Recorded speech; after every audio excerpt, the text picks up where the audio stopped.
My practicing philosophy is that the more you know about your own body, the more control you've got, the more power you've got for making decisions. So I do like to tell people when I'm seeing something that's slightly abnormal. And in the eyes, we can see things which are abnormal, but actually not really a worry as well. So there's sometimes a fine line, but I do like to tell people what's going on. And I think the only way you can do it is tell them and explain and show them diagrams and explain what it means for them. And I think if you do that in a clear manner and you take the time and you let them ask questions, most of the time, if you need to allay fears, you can allay fears. And if you need them to take action, you can get them to take action.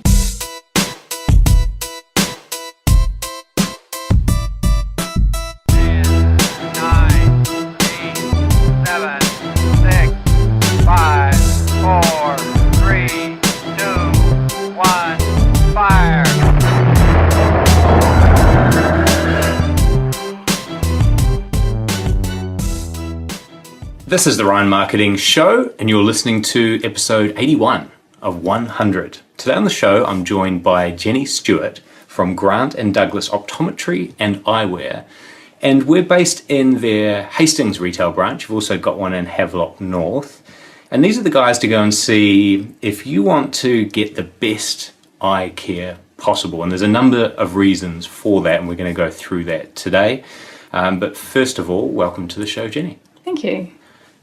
Let's start with some history around Grant Douglas, because your last name's Stewart, so this isn't a Grant Douglas operation now.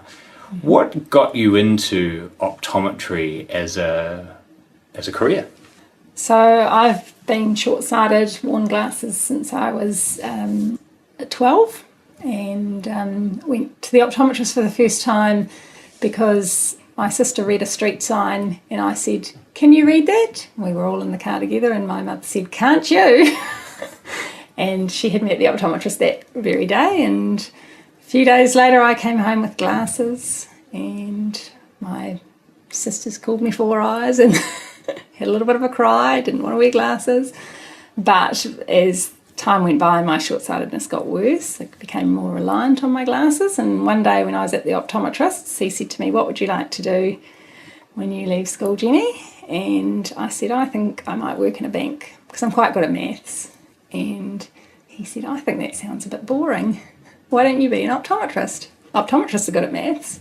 And yeah, the rest is history. So he took me for how you go and do your fourth form work experience and you go into a business. So he took me for my fourth form work experience, and I spent a few days with him there and thought, yeah, this would be an interesting profession to be into.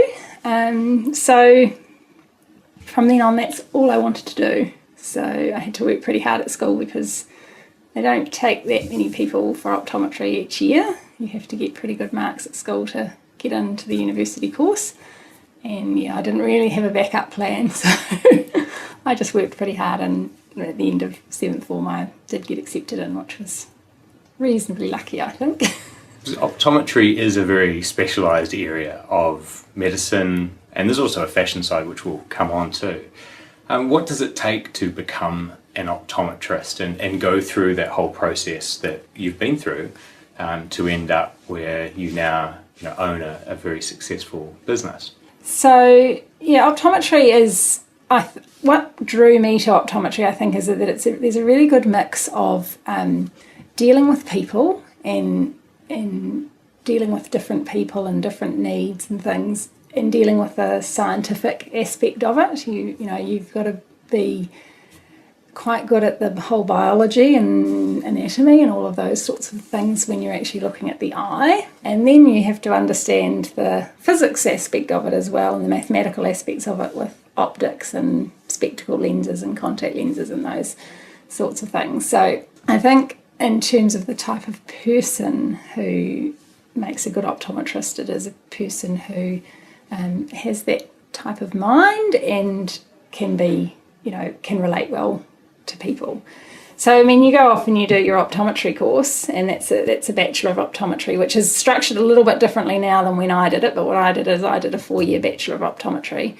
And what they actually do within that is they have clinics that they run at the Auckland University. So when you are in your 3rd and your 4th year, you're actually paying clients who are coming in for an eye examination, and you've got a supervisor there who is checking what you do. So you don't come out of university and just get let loose on on people.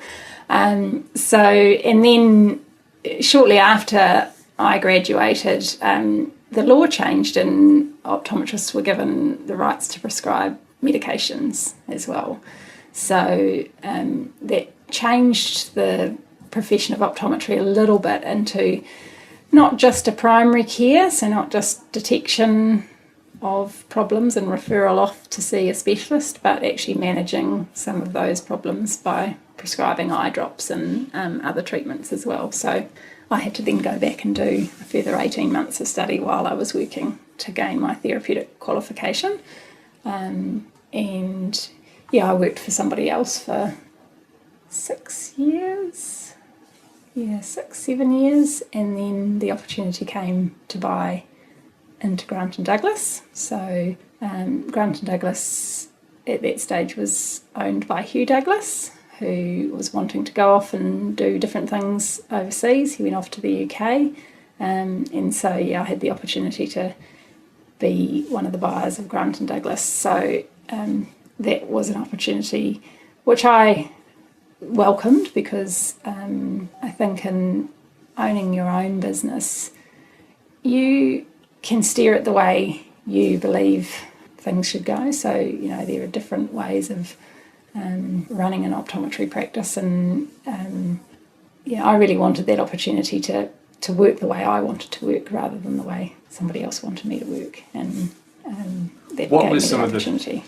the things that you learned from those 6 years working for someone else, that when you now you took over from Grant and Douglas, that you wanted to bring in things that either were missing from the time over those 6 years, or things that you thought were great best practice, particularly after this law change? Yeah, so I think I worked in a bigger practice before. So the bigger practice, I think there are certain things that have to be done a little bit differently in a bigger practice. You've got more staff supporting you, and quite often a lot more of the ancillary jobs are performed by staff.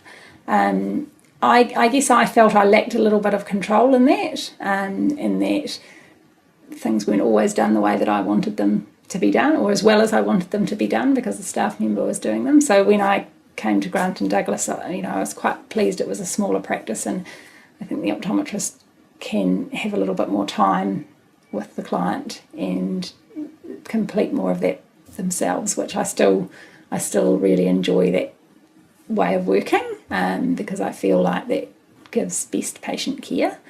But certainly, examples were set as well of, I guess, just, how efficiently things can run, and, the importance of follow-up and the importance of treating the client like a real person and not a number coming through the door, and those types of things. So, and marketing as well came into that, because the practice that I worked for before was very good at their marketing.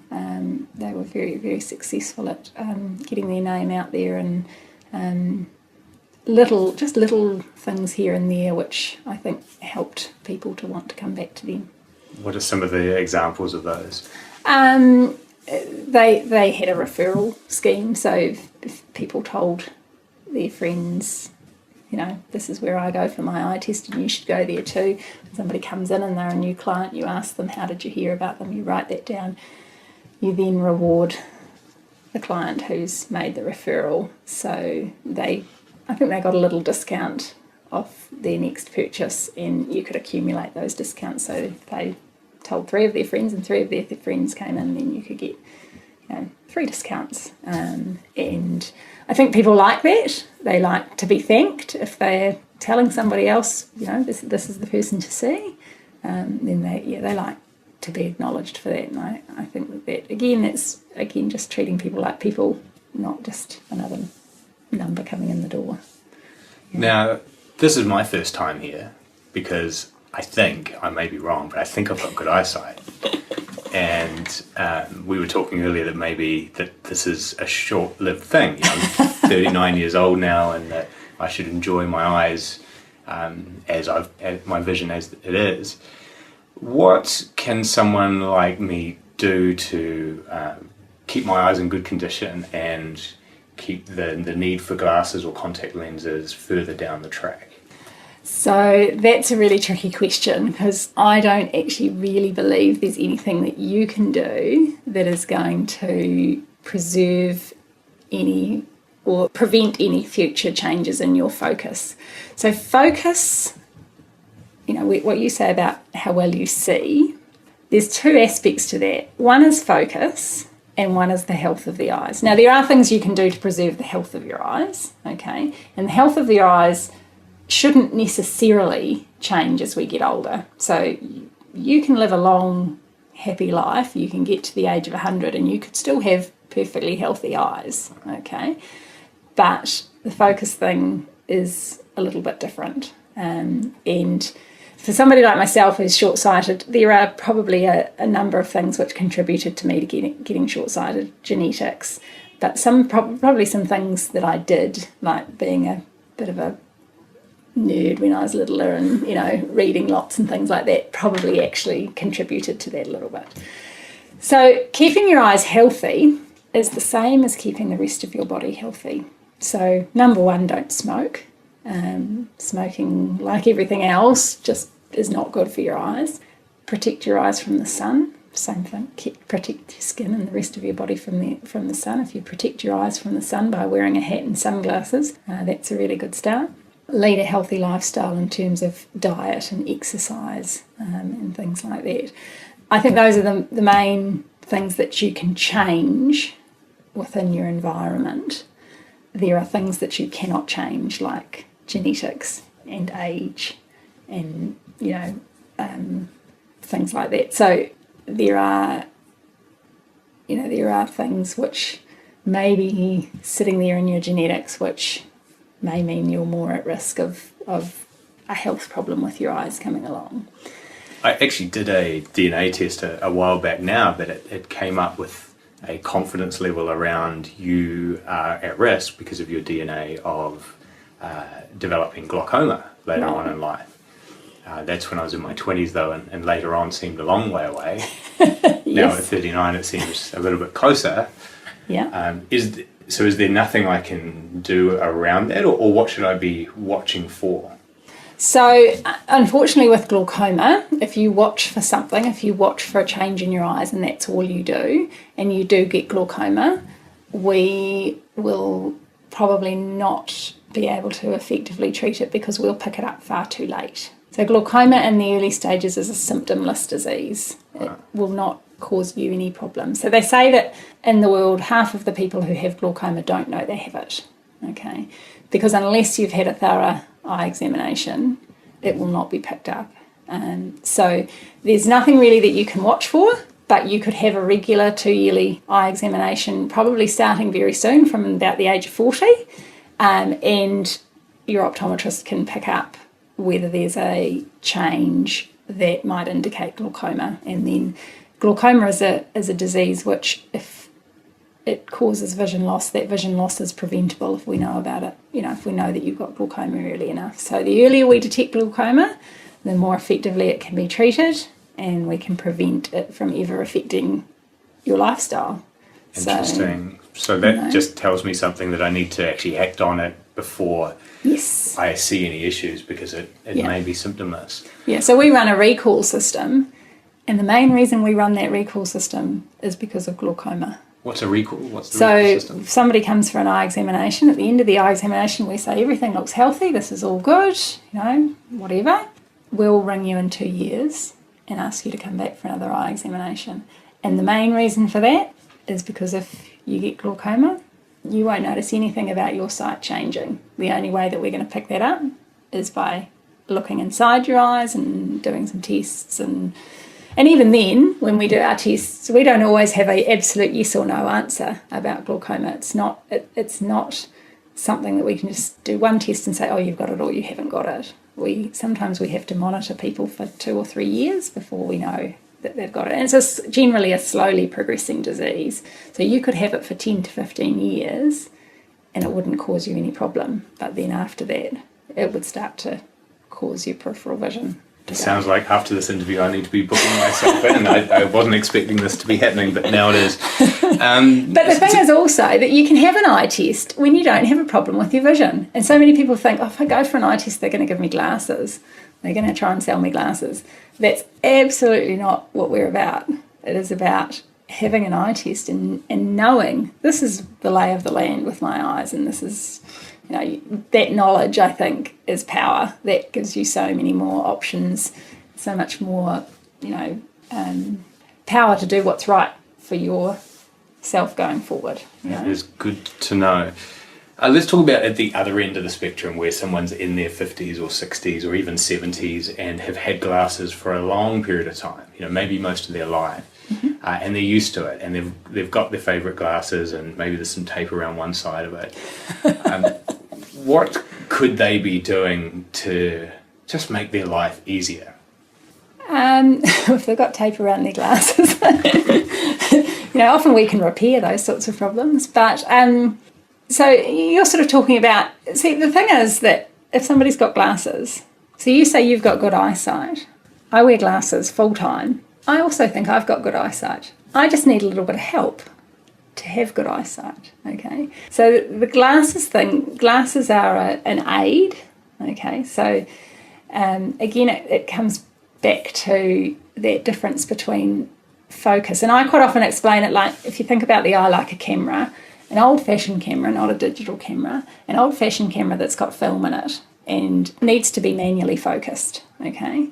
So if you need glasses, it just means that we've got to change that focus at the front of the camera to get a good clear photo, okay?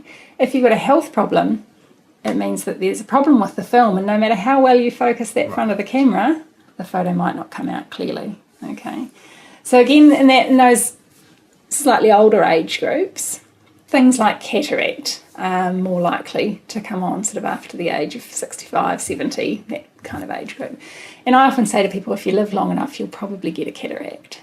And what's a cataract? A cataract is a haziness within the lens inside the eye. So the lens is what does the main focusing work for us, and the light's got to pass through the lens to get to the retina at the back of the eye. So the lens focuses the light onto the retina. And when we're young, that lens is lovely and clear, okay? But most of the time as we get older, that lens starts to become a bit hazy, and sometimes it actually develops a real opacity in it where the light can't pass through clearly. So that's a really common problem, but that's a fixable problem. So that's what I hear is someone will say, I'm getting my cataracts done. Yes, exactly, yeah. So a cataract can be taken out of the eye, and they put a man-made implant lens into the eye to replace the focusing power, and as long as the retina is looking nice and healthy, then people can see really clearly again. And quite often, if they have had to wear glasses most of their life like me, that when they put the implant lens in, they can make that little correction so that they don't need to have glasses after that, at least for looking in the distance anyway. Interesting. So there are actually things you can do, even if you've had glasses your whole life, to improve the quality of your seeing. Yep. Through the way, I guess, operation on an eye a pretty delicate thing though. Yes. That seems like the last place I'd want to have an operation. Is that something you have to consult with your patients on? Absolutely, because during cataract surgery, the way that the surgeons prefer to do it mostly is that they prefer for the patient to actually be awake and for them to be using local anaesthetic. And so therefore, if the person's a little bit squeamish and a bit uncomfortable with that, that is going to make it a bit more difficult, okay? So sometimes you'll get somebody who's got a cataract, which when we measure the vision and we look at the cataract, we think, well, that's a pretty significant cataract. But for example, if it's only affecting one eye and the other eye is still seeing really well, they might not actually be really too bothered by that cataract in their day-to-day life. and they might not really want to have surgery to have it removed just yet, or ever, maybe.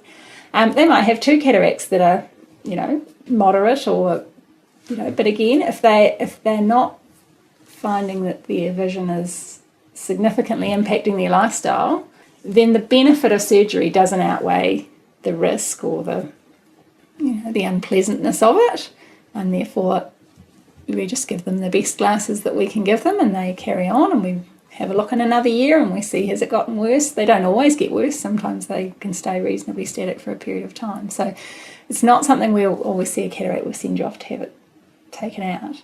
See a cataract and it's bothering that person and they're really feeling like their lifestyle is affected, then there's a discussion about whether or not they'd like to have it taken out. Interesting. So this is less about saying this is your only option. There are actually multiple options. Absolutely. The best thing is to come in and actually find out, is there an issue, or is there an issue that's going to develop and become worse? Yeah, absolutely. That must be quite a hard thing to talk with patients about. They're sitting in the chair and they've come in for a regular eye examination, and then you've found something that they weren't aware of. Yep.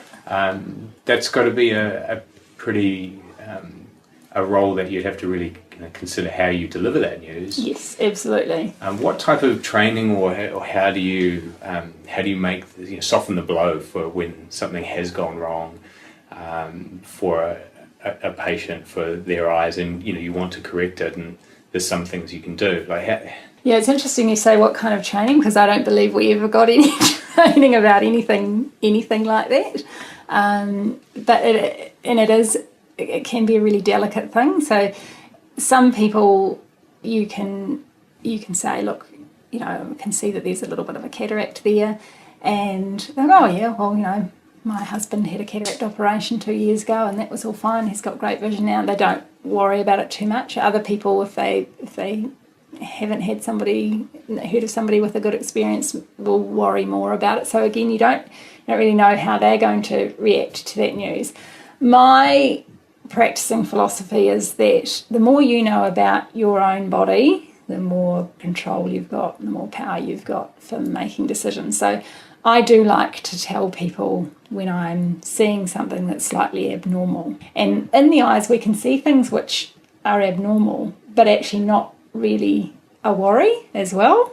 So there's sometimes a fine line, but I do like to tell people what's going on. And I think the only way you can do it is tell them and explain and show them diagrams and explain what it means for them.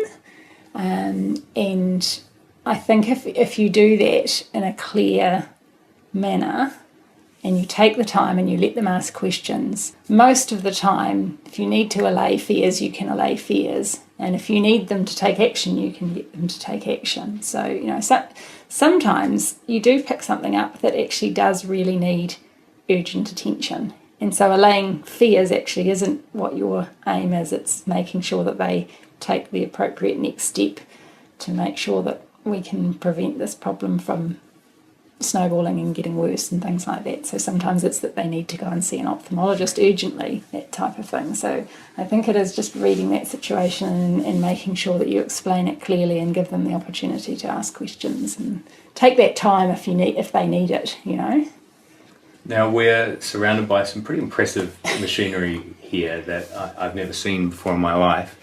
How important is technology to optometry, and how has it changed since you took over the practice here in 2006? Yeah, so technology has changed a lot in my time as an optometrist, and it certainly, I think technology is very important and very useful. It's not the be all and end all. The technology will do some of the job, but you still have to interpret everything. And even with the best technology, you'll still see what the technology tells you is an abnormal result on a normal eye or a normal result on an abnormal eye. So you can use the technology and I always say it's like putting together pieces of a puzzle. So we might be using, for example, a retinal camera to take a photograph of the eye, and we take a photograph of the eye, and then next time they come back we take another photograph. And that's a really sort of useful, I'm going to say fallback for us, just to say, okay, so we're looking at this and we're looking at that, and they look exactly the same, and we know that things haven't changed. Back in the day when I first graduated, and we used to just have a little piece of paper and we used to draw a little picture of what we thought for example, the optic nerve looked like. Pictures aren't always the most accurate way of recording it, and so therefore I think there was certainly potential for a small change to be missed. So, it gives you that backup to say, okay, this hasn't changed, or perhaps this is changing. But again, the technology is not the be-all and end-all, because sometimes you can get one photo that's really nicely in focus and one photo that's not quite in focus, and you're thinking, is that different or is it not?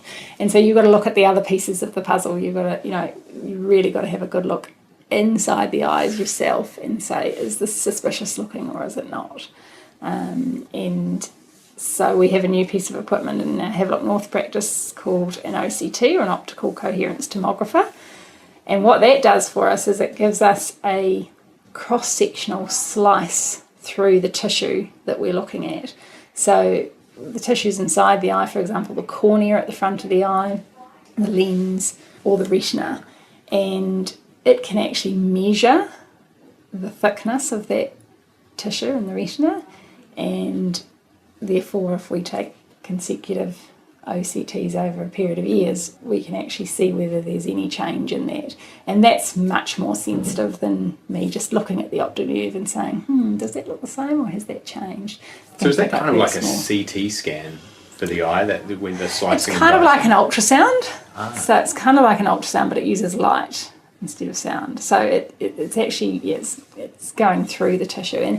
And for example, when we're looking for macular degeneration, so macular degeneration predominantly is happening actually underneath the retinal tissue. So it's the working layers of the retina, the cells which capture the light and send the signals. The change which happens in macular degeneration actually happens just on the layer just underneath that. And so therefore when you actually see it in cross-section, you can actually see that the shape of that tissue is changing. And that's not always easy to pick up just by taking that front-on view when you're looking inside the eyes. Are there any big trends that you've noticed either through the use of this machine or through seeing clients come in? Have you noticed anything since, now that we're spending lots of time on iPads and iPhones, and kids are spending more time on computers because that's how they're learning through school? Has that influenced, or have you seen changes in eye quality because of it? Again, I don't think necessarily eye quality. I mean, our ageing population has a big factor on what we're seeing in terms of pathology of the eyes, like macular degeneration and glaucoma. We see more of that because we've got an older population. So the older you get, the more likely you are to get one of those diseases. In terms of that, that focus, there is a myopia, which is short-sightedness, and myopia epidemic in the world at the moment. The graph for the number of people with myopia is just going up exponentially, especially in Asian countries, and there's a lot of research being done at the moment into why people are becoming short-sighted, and then there are ways that are being studied and being practiced by optometrists in how we can actually perhaps prevent the short-sightedness from getting worse once we see it. And digital devices has definitely been flagged as one of those things that the more time you spend on a digital device, the more likely you are to become myopic. We don't really know why that is. We don't really know that it's because of blue light. It could be just because of the near focus, because we know that is linked to the progression of myopia. But there's a lot that we don't know, but some things that we do know, and they're really just statistical links at this point, as well as how much time children spend outdoors. So the more time a child spends outdoors, the less likely they are to become myopic. And that they've actually done studies where they've kept the digital device use the same, but one child spending more time outside when they're not on their digital device. it's not like the kids who are outdoors all the time aren't using the devices. It is actually about being outdoors, and maybe that's to do with the light, the natural light. It's, again, we don't really know, but we certainly see some children who are becoming short-sighted at a younger age, and progressing more throughout their teenage years, because myopia generally gets worse as the eyeball grows. So the eyeball goes through a growth phase sort of in those teenage or young adult years. So I guess there's a flip side positive there, where unlike maybe when we were growing up and glasses was the exception, maybe now it becomes the rule, and there's this opportunity to have some really fashionable eyewear. Yeah, I certainly get my fair share of 13-year-old girls who come in and try and pull the wool and say, I've got a problem with my vision. Really? Oh, yes. And it's because their mates recently got glasses or something like that, and they think, well, that'd be pretty cool. I'd quite like to have glasses.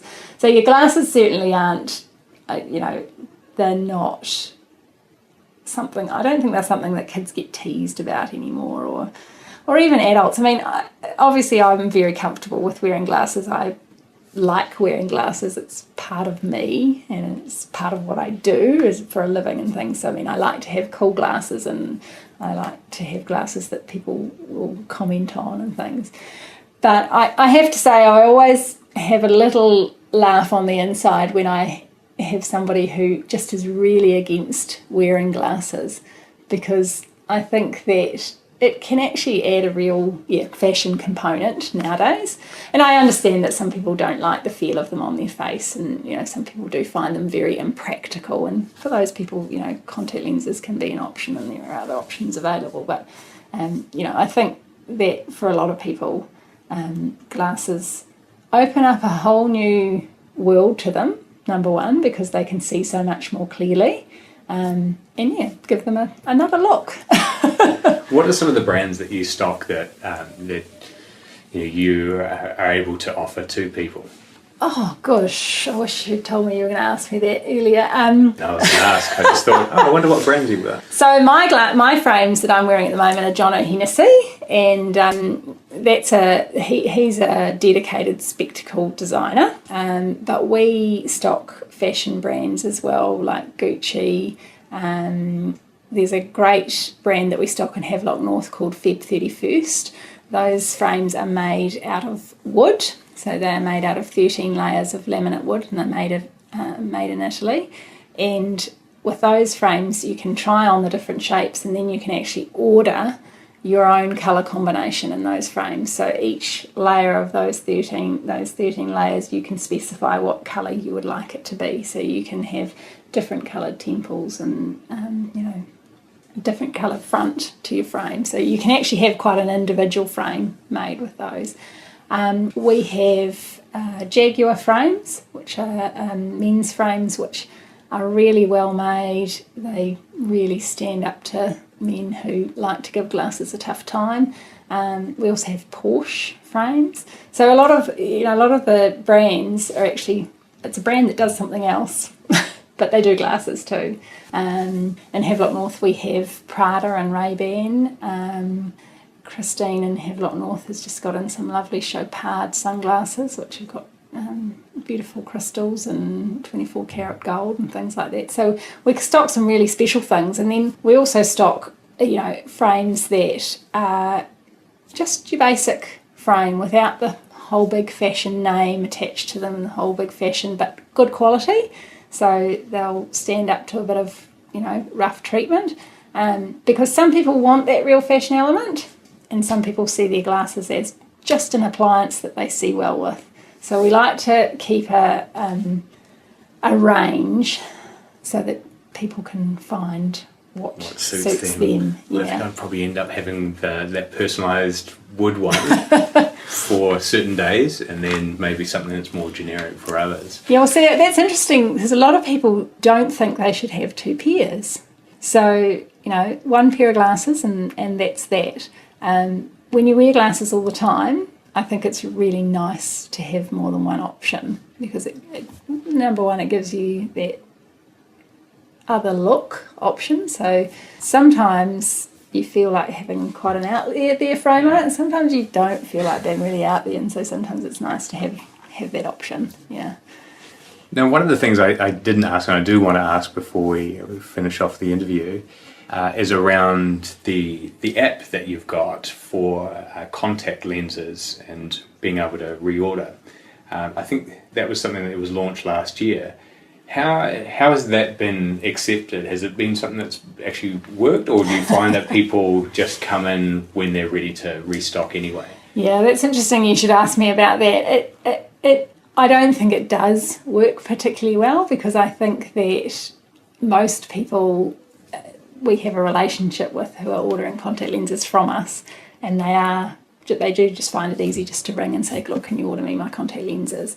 The contact lenses are a challenging market for optometrists now, and a lot of people know that there's that option to buy their contact lenses online, and a lot of those online suppliers are based overseas and are supplying contact lenses at a price that we simply cannot match. We deal with New Zealand distributors who give us support and new products and allow people to trial different lenses and things like that. And those distributors, some of them support us better than others, but that we're in that world of convenience where people do just want to sit there at 9 o'clock at night and say, oh, I need more contact lenses, can I order more contact lenses? So there is, I think, very much, people are wanting that convenience, but I kind of think that a lot of people are already there with ordering from online sites anyway. The people who order from us are so used to ordering from us that they just continue to do it just by phone. But it works, but I don't think we've had a huge uptake of people using it. It's I think when I heard that you were doing something like that, I thought that's fantastic to try, and I think many businesses are afraid to try. And I think by not being afraid and trying these things out, whether some fail and some work, at least you're on that forefront. Yeah. Where do you get your ideas from, like the inspiration to do what you do? It's like throughout these interviews I've done, people get their inspiration from different places. Many go on international conferences and trips. Some are in local groups with other business leaders, whether that's women-centric ones or ones that are location-based. What are your key touch points that help you drive the business forward? So conferences are really useful. So a lot of the conferences that I go to are optometry educational conferences, but there's a real opportunity at those conferences for networking with other optometrists. And a lot of the conversation, at morning tea time and lunchtime and afternoon tea time is around, what people are doing in terms of what's working for them in their business and those sorts of things. So that's probably my most valuable source for new ideas. I did get the opportunity nearly 3 years ago. I went to an amazing international conference in Dubai, which was all based on business development and leadership development and those sorts of things. And that was all, the theme of that conference was about stepping outside your comfort zone and trying different new things and looking at the world a little bit differently than the way we've always looked at it. And I think as optometrists, we can be very good at being optometrists and very good at, looking after people's eyes. But sometimes we get so busy doing that we're sometimes not always very good at looking at our business and how we can improve that.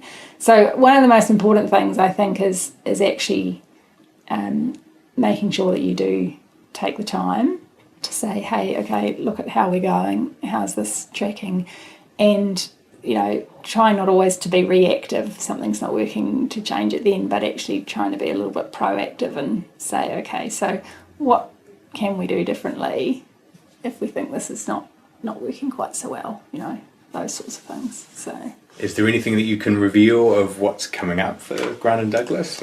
So, well, our Havelock North practice is just getting busier and busier and busier, and we've run that practice reasonably lean. We have the optometrist and one other staff member there.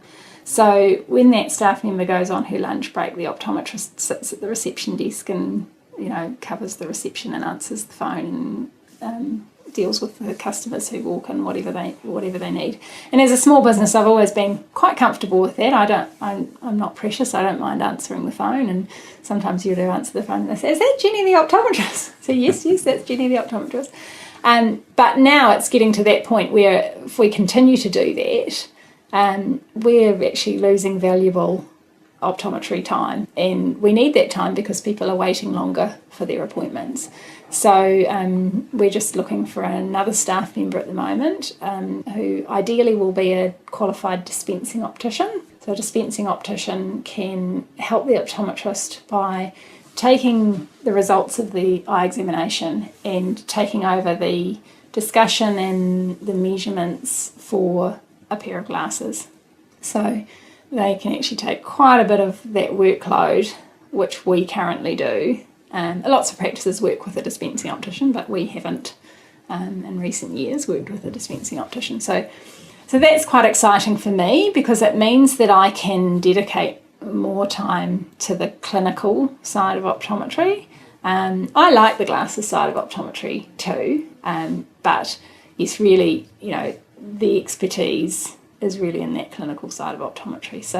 So within Havelock North, it will be very exciting to have a new staff member in there, and that, as I say, that practice is getting busier, and I think growing that's an exciting thing for me anyway. The OCT has been a very exciting thing in Havelock North as well. So using the OCT and making sure that you've done a really thorough eye examination, and again you're backing it up with that technology, and you can show people that OCT, and people do find it really amazing to look at it and say, "Oh gosh, that's what's happening in my eyes."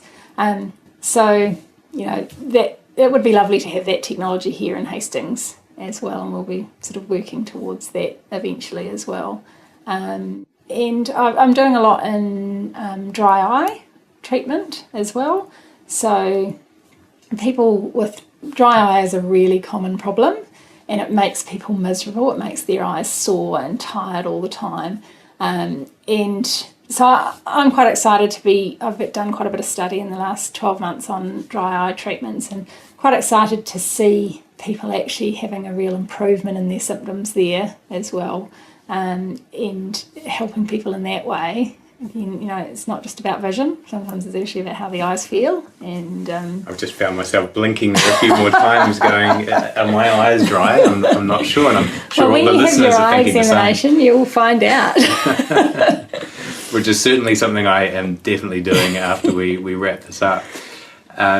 Look, this has been a fantastic chat, and I've learned a lot, not just about optometry, but about the process of eyes and glasses, and really all the technicality that goes into it, and yet it's balanced with still customer patient first, and having to do the best thing by the patient and make sure they have a great experience. Whether the technology is getting up to date or not, it's all about that customer first. I wish you all the luck with your new hire in Havelock North. Thank you. And for your plans for both of the Grant Douglas retail operations. And thanks very much for being part of the 100 CEO interview project. Thank you. Thanks for the opportunity. You're welcome. Thanks for your time. If you like this episode, remember to subscribe for free on iTunes. Simply search for The Ryan Marketing Show in the iTunes store.